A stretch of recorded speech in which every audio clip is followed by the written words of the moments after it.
In a house in the countryside, geologist Abby is spending time with her older sister Beth. They've recently lost their mother, so they're trying to support each other emotionally to work through their grief. Tragedy strikes again when Beth is diagnosed with an advanced stage of leukemia. None of the doctors takes her case because there's nothing they can do to help. However, Abby refuses to give up and learns of a foreign clinic that provides less ethical treatments.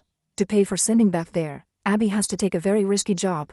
Sometime later, Abby arrives at the Georgian Caucasus, close to the border with Russia. She's been hired by a private metal mining company to look for uranium deposits. Her father disapproves of this since he thinks Abby could have a much better career than being a company's dog, but she's too desperate to save her sister. She even asks for an advance payment, but her boss can't pay her if she doesn't find something. Abby and her co-worker Sergey spend long hours searching for uranium to no avail. They're supposed to stay in the specified areas, however Abby decides to continue her search in the forest. Sergey disagrees and points out that it could be dangerous, so Abby takes his gun and tells him to leave without her. There are many creepy noises in the woods that make Abby a little nervous at first. Eventually she calms down when she finds a very strange piece of black rock. Back at headquarters, Abby runs a bunch of tests and notices that the rock's temperature is very high, but she's still unable to identify it. Her excitement over this discovery is interrupted by a call from her dad, who informs her that he's pulling Beth out of the clinic and bringing her home to let her die in peace among loved ones. She's against the idea, so she tells him that she'll go home to take care of everything. At that moment the building shakes and the lights flicker. Once it passes, Abby packs up and asks Sergey to drive her to the airport. She gets on a helicopter to go home and chats with the pilots, who tell her they'll fly near the border just to remind the Russians who the valley belongs to. After a few hours of flying, Abby is shocked to see birds at this altitude. However, when the helicopter changes its course, she realizes the shape outside it's not birds, it's a mysterious black shadow that makes a crackling noise. The pilot says it's getting closer before the helicopter starts shaking and the black surrounds the windows before it flies away. Then the chopper's systems go down, including the radio. They should land immediately, but the engine stops working as well. Abby puts on her seatbelt as the helicopter loses speed and altitude, making it hard to breathe.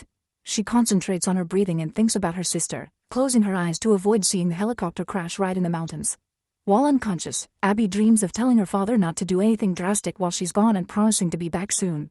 Eventually she wakes up bleeding inside the wreckage and notices that part of the chopper is on fire. To make matters worse, one of the pilots is dead.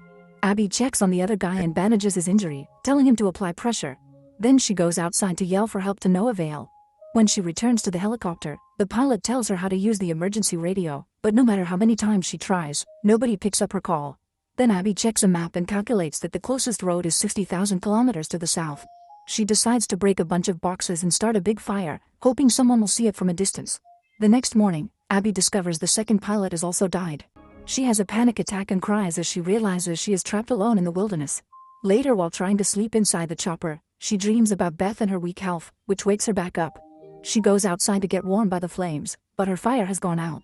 Refusing to give up, Abby gathers every useful item she can find in the helicopter, including a gun and a flare.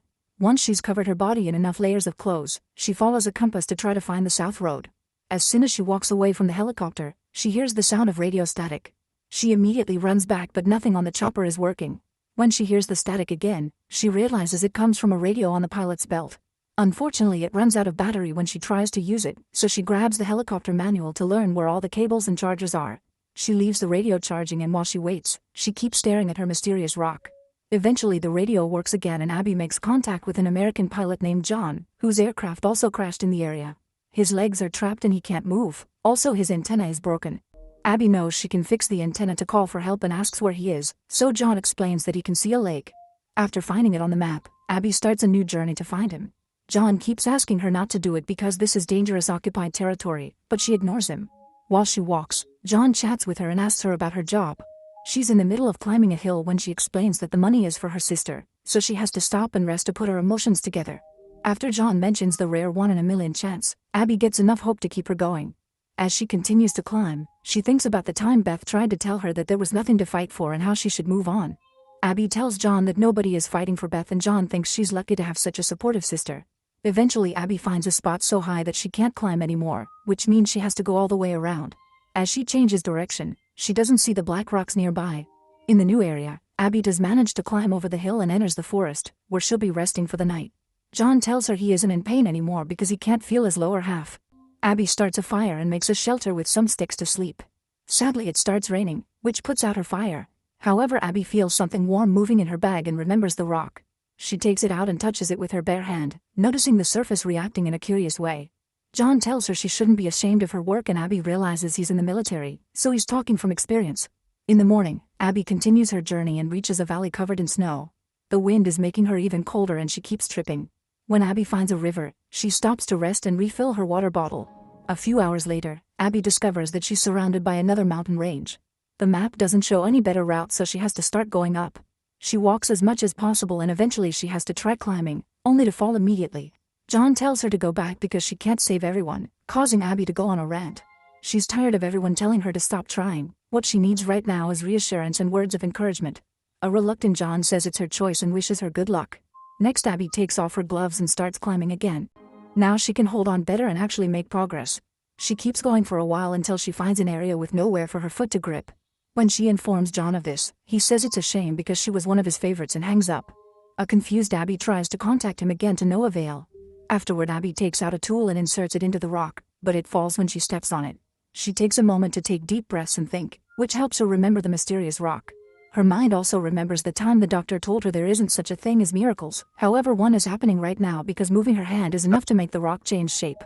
After tying some thread to the rock, Abby sticks it in the mountain wall and uses it as leverage, so she can safely step on it and finally climb the final area to reach the top. The thread pulls at the rock as she stands up, bringing it back.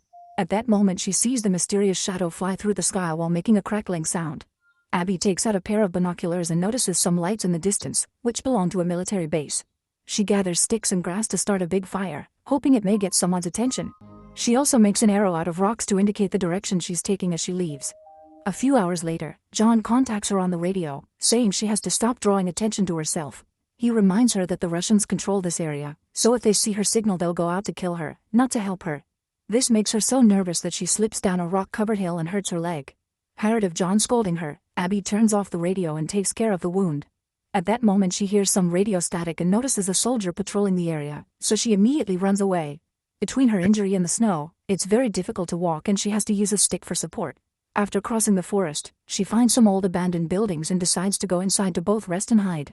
There are lots of destroyed objects and even pictures left behind by families murdered during the Russian invasion. After checking every room and every drawer, she finds some things to start a fire and even some moldy bread that makes her gag. With the first aid kit from the plane, she bandages her hands and injects expired medicine into her belly. Before falling asleep, she looks at Beth's picture and thinks about how much pain she must be in. That night, Abby dreams of her happy days with Beth, but also of her at the hospital. Beth was tired of the clinic and wanted to go home to spend her last days with her family, yet Abby forced her to stay. Before Abby left for her new job, Beth pointed out that she wasn't doing this for her, Abby was doing it for herself. The next morning, Abby wakes up when she hears a radio. She looks outside and notices the soldier coming closer, causing her to panic. She rushes to block the door and hides under the window while covering her mouth. The soldier takes a quick peek but luckily doesn't see her and moves along. While the man is checking the other windows, Abby carefully reaches for her bag using the stick and takes out the gun, only for the magazine to fall out. The noise gets the soldier's attention and he tries to open the door to no avail. While he looks for another entrance, Abby gets the gun ready. Soon the soldier finds her and points his weapon at her, saying something in Russian. Abby panics again and opens fire. The bullet hits his gun and then his leg, bringing him down. Then Abby takes the guy's weapon and backpack while he keeps repeating the name Ivan. She puts the gun down to prove she means no harm and opens the bag to find a flashlight, cigarettes, and a black rock just like hers. At that moment, John's voice comes out of the soldier's radio saying, "You were one of my favorites," and the soldier confirms that's Ivan. Abby freaks out and she realizes they were both tricked, and the voice asks, "Don't you want to see Beth again?" before the communication ends. Afterward, Abby apologizes to the soldier and bandages his leg before putting him on the couch. She tells him that she'll go looking for the voice on the radio and that she needs him to ask his superiors at the base not to shoot her if they see her in the area, but she isn't sure how much the soldier understands her. The duo leaves together and keeps stumbling as they cross the forest because of their leg injuries. When they stop to rest, Abby takes out the rock and hears the crackling in the sky. It makes her realize that the rock attracted the shadow, which brought down the chopper and has been messing with radio transmissions. That's why the one in the helicopter worked again after she walked off. Furious, Abby throws the rock away and screams in frustration.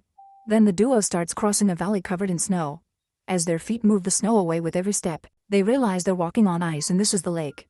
Abby keeps a good distance from the soldier, not wanting to put too much weight on the same spot that could cause the ice to crack. Suddenly she hears the crackling noise and when she turns around, she discovers that the guy has disappeared. Abby looks around for him only for the ice to break under her feet and she falls into the hole. Luckily she manages to hold on to the surface and after lots of struggle, she climbs out. The wind starts blowing harder and soon Abby loses visibility. She yells for help but never stops moving. Eventually she finds the edge of the forest and the cigarette that the soldier left behind. Too tired to do more, Abby removes the wet clothes and gets inside a sleeping bag, hoping to get her body warm again. At that moment John's voice reappears on the radio, saying that the same happened to him some time ago. An angry Abby throws the radio away, but she can still hear John's voice sharing a story. After his plane crashed, John had to watch his crew die one by one. His heart slowed down and he thought it was over for him too, but at the last second he found deliverance. Abby falls asleep and dreams of her happy days with Beth again. She wakes up when she hears a helicopter, so she runs through the forest as she tries to get their attention. However, they can't see or hear her and the chopper leaves. The cold is starting to affect Abby deeply and she falls to her knees while hearing Beth telling her to go home. She passes out and falls through a hole that turns out to be a cave. Abby's body rolls down on hard rock and lands in a small pool. Floating next to her it's John's rotting body covered with chunks of the mysterious black rock. The bottom of the pool also has this black substance, which floats up to try to enter Abby's body. It seems this rock is some kind of identity that has been using real people's voices to lure Abby and the soldier the same way it caught John 65 years ago. When Abby wakes up, she's sitting on arid ground. As rocks float around her, the entity uses John's voice to congratulate her for making it, saying it had been afraid she'd end up like the others. Abby accuses it of causing the crashes on purpose and wants to know why it lured her here, but the entity says all decisions that brought her here were her own. As the floating rocks form half a human body, the voice explains that John agreed to become the entity's occupant to survive, and Abby's being offered the same privilege. Abby tries to walk away from the floating rocks, turning down the offer and saying she just wants to go home. The voice replies that she's already home as Beth's house appears behind her. An invisible force pushes her inside and she discovers there are piles of black rocks everywhere. The entity tells her she's afraid of death and desperate to beat it, which she can do if she surrenders to it. Abby goes from room to room trying to escape the voice and is shocked to find Beth outside. She immediately goes out and Beth holds her hand. Suddenly Abby wakes up in her sister's home and is shocked to find Beth perfectly healthy. While the crackling is heard in the background, Abby hugs Beth and cries. However, she has a vision of the hospital and realizes this is all an illusion from the entity. She comes to terms with the fact that she has to let her sister go, so Abby apologizes to Beth for pushing her beyond her limits and says her final goodbye. When Abby is about to leave the house, the radio with the entity's voice tries to convince her to stay, since this is everything she wants. Abby denies it, explaining she's learned her lesson: without death, there's no life. Beth also begs her not to leave, however Abby opens the door and goes out to the snowstorm, screaming for help. At that moment Abby wakes up in the sleeping bag and she remembers she has a flare. She quickly lights it up and the helicopter comes back to rescue her. For the next 2 days, Abby stays in the hospital recovering. When she finally wakes up, she's in an apartment with Sergei and his grandmother. He thinks she should rest but she wants to go home, so he drives her to the airport. Sometime later, Abby and her father visit Beth at her home, where she's taken care of by a nurse. Beth doesn't have much time left, so Abby and her father go outside to have a breakdown without upsetting. Later in the evening, the nurse announces it's time. Abby and her dad sit on the bed with Beth and comfort her while she dies. Make sure to subscribe and turn on notifications so you can watch more videos like this. Thanks for watching.